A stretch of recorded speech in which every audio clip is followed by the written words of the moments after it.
현재 중국 정부가 자국 주식시장을 부양하기 위해 동원 가능한 모든 정책 수단을 총동원하는 모습은 단순한 경기 대응 차원을 넘어 국가의 명운을 건 전략적 행보로 해석해야 합니다. 중국 주식시장은 순수한 자본주의 시장 논리보다는 각 시대가 요구하는 국가적 과제를 해결하기 위한 전략적 도구로서 뚜렷한 사명을 부여받아 왔습니다. 그 역사를 관통해보면 시장의 역할이 어떻게 국가의 필요에 따라 진화해왔는지 그리고 앞으로 어떻게 움직일지 명확히 알 수 있습니다. 중국 주식시장은 1990년대 초 탄생의 순간부터 명확한 사명을 부여받았습니다. 이는 개혁 개방의 가장 큰 아킬레스건이었던 부실 국유기업 문제의 해결사 역할이었습니다. 국가 재정을 직접 투입하는 대신 시장의 자본으로 국유기업의 부채를 해소하고 구조조정의 충격을 사회적으로 분산시키는 고도로 설계된 정책 도구로서 투자자의 이익보다 국가 개혁의 성공이라는 대의를 우선하는 정체성을 확립했습니다.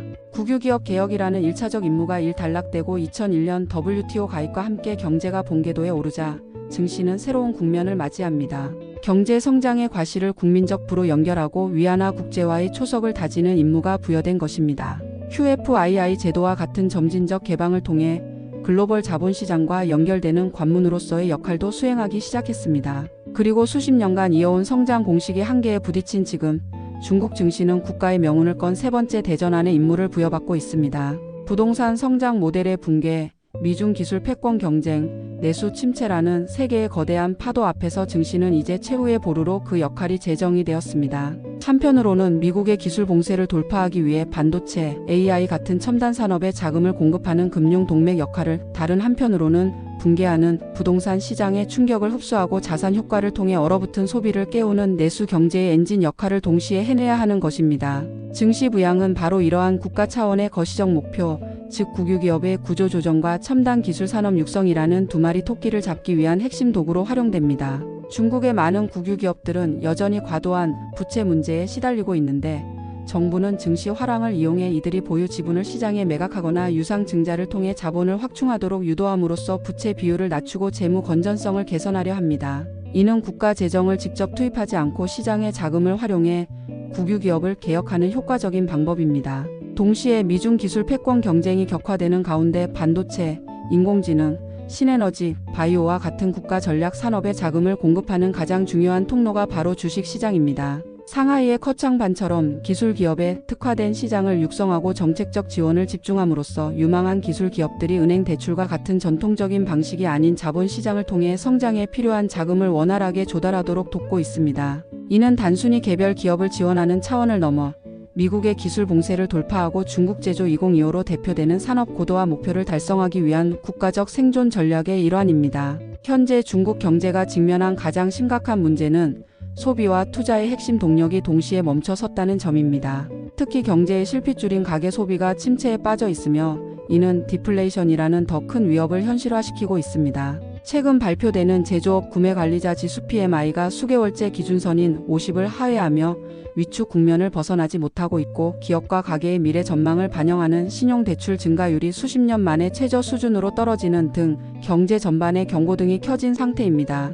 이러한 상황에서 정부가 꺼내들 수 있는 가장 효과적이면서도 즉각적인 카드가 바로 주식시장 부양을 통한 자산 효과의 극대화입니다. 중국 가계는 150조 위안이 넘는 천문학적인 규모의 저축을 보유하고 있지만 불확실한 미래 때문에 이 돈이 소비로 이어지지 않고 은행에 잠자고 있습니다. 정부는 증시 상승을 통해 가계가 보유한 금융 자산의 가치를 인위적으로 끌어올림으로써 늘어난 자산만큼 소비를 늘리도록 유도하려는 것입니다. 주식 포트폴리오 가치가 상승하면 가계의 심리적 안정감이 커지고 이는 내구재나 서비스와 같은 선택적 소비 지출 확대로 이어질 수 있다는 고전적인 경제 이론에 기댄 전략입니다. 과거처럼 대규모 인프라 투자에 의존하는 방식은 지방정부 부채 문제로 한계에 부딪혔기에 증시를 지렛대로 삼아 민간 소비를 깨우려는 시도라고 볼 수 있습니다. 2000년대 이후 중국의 자산 효과는 절대적으로 부동산 가격 상승에 의존해 왔지만 이제 그 공식이 깨지면서 정부는 의도적으로 주식시장을 그 대체제로 부상시키려 하고 있습니다. 이는 소비 심리를 회복시키는 동시에 과도한 저축이 금융 시스템의 비효율성으로 이어지는 것을 막으려는 이중포석입니다. 이러한 전략은 수십 년간 중국인의 부의 원천이었던 부동산 시장이 사실상 붕괴 상태에 빠졌다는 현실과 맞물려 더욱 절실해졌습니다. 부동산은 단순한 주거 공간을 넘어 중국 중산층의 자산을 증식시키는 가장 확실한 수단이자 담보 자산이었습니다. 그러나 주요 부동산 개발 기업들의 연쇄적인 디폴트 위기와 집값 하락은 이러한 믿음의 근간을 흔들었습니다. 가계 자산의 상당 부분이 유동성이 없는 부동산에 묶이거나 이미 막대한 평가 손실을 입은 상황에서 정부는 주식시장을 대체 자산 저장소이자 새로운 부의 창출 통로로 시급히 제시해야 할 필요성에 직면했습니다. 만약 부동산 시장의 침체가 주식시장의 동반 폭락으로 이어진다면 이는 가계 자산의 이중 붕괴를 의미하며 걷잡을 수 없는 금융 시스템 위기로 번질 수 있습니다.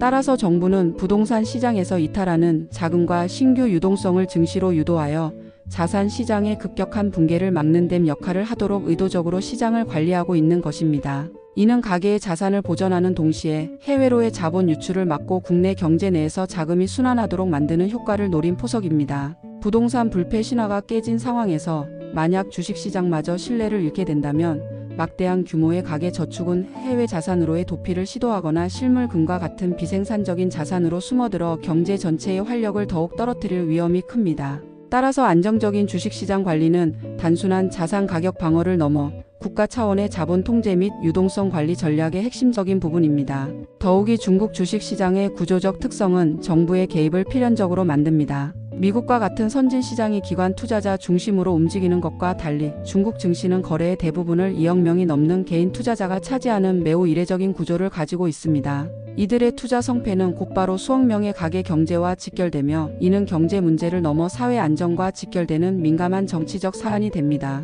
주가 폭락은 단순히 투자 손실을 넘어 중산층의 좌절감과 정부에 대한 불만을 증폭시키는 사회적 불안의 뇌관이 될 수 있습니다. 특히 중국의 사회 안전망이 여전히 취약하고 공적연금 시스템만으로는 안정적인 노후 보장이 어려운 현실에서 많은 국민이 주식 투자는 한 줄기 희망인 것입니다. 이러한 상황에서 정부가 시장의 안정성을 유지하는 것은 국민의 재산을 보호하고 미래에 대한 희망을 제공하는 통치 행위의 일환으로 간주됩니다. 2015년 주가 폭락 사태 당시 수많은 중산층 투자자들이 자산을 잃고 사회적 불만이 극에 달했던 경험은 중국 지도부에게 깊은 트라우마로 남아 있습니다. 경제적 번영을 대가로 정치적 안정을 유지해 온 중국 공산당의 사회적 계약에 있어 자산 시장의 안정은 결코 양보할 수 없는 핵심 요소입니다. 따라서 증시 부양은 단순한 경제 정책이 아니라 사회적 안정을 유지하고 정권의 정당성을 확보하기 위한 핵심적인 통치 전략의 일부라고 할 수 있습니다. 결론적으로 현재 중국의 증시 부양은 과거의 특정 목표를 넘어 복합적 위기 상황을 타개하기 위한 종합적인 해결책의 성격을 띱니다. 이는 침체된 내수 경제의 자산 효과를 통해 활력을 불어넣고 붕괴하는 부동산 시장의 충격을 흡수하는 완충장치 역할을 하며 2억 개인 투자자의 자산을 보호하여 사회적 안정을 유지하는 동시에 미중 패권 경쟁 시대에 국가의 미래가 걸린 첨단 산업을 육성하기 위한 자금을 공급하는 다목적 카드로 기능하고 있습니다. 이 네 가지 핵심 과업 중 어느 하나라도 실패할 경우 중국 경제와 사회가 받을 충격은 상상하기 어렵기에 중국 지도부에게 증시의 안정적인 우상향은 결코 포기할 수 없는 최우선 국정 과제입니다. 이는 시장의 자율적인 논리만으로는 설명할 수 없는 강력한 정책적 의지가 앞으로도 중국 증시를 움직이는 가장 중요한 변수가 될 것임을 명확히 보여줍니다. 다만 과거의 과열과 붕괴를 되풀이하지 않으려 할 것이므로 그 과정은 맹목적인 급등과는 거리가 멀 것입니다. 오히려 시장의 체력을 다지며 과열을 시켜가는 이른바 2보 전진, 1보 후퇴 방식의 통제된 상승 흐름을 만들어갈 가능성이 높아 보입니다. 앞서 살펴본 흐름을 바탕으로 생각해보면 현재 중국 증시 부양의 동력은 국가 안보 차원의 기술 자립, 내수 소비 활성화, 부동산 대체 자산 시장 육성, 그리고 사회 안정을 위한 시장 관리라는 네 가지 큰 기둥 위에 세워져 있습니다. 그렇다면 이런 상황에서 가장 합리적인 투자 방향은 무엇일까 고민해보게 됩니다. 제 생각에는 정부의 명확한 의도와 정책적 지원이 집중되는 흐름에 올라타는 것이 가장 확률 높은 접근이 아닐까 합니다. 이러한 관점에서 저는 중국 정부의 가장 절박한 목표인 기술 자립에 먼저 주목해야 한다고 생각합니다. 이는 미중 패권 경쟁 시대의 생존과 직결된 국가적 과제이므로 가장 강력하고 지속적인 정책 지원이 이어질 가능성이 높은 분야이기 때문입니다. 포트폴리오의 핵심은 이 분야의 주도주로 구성하는 것을 고려해 볼 수 있는데 특히 미국의 제재가 집중되는 지점일수록 중국 정부의 지원 의지는 역설적으로 더욱 강력해진다는 점을 이해하는 것이 중요해 보입니다.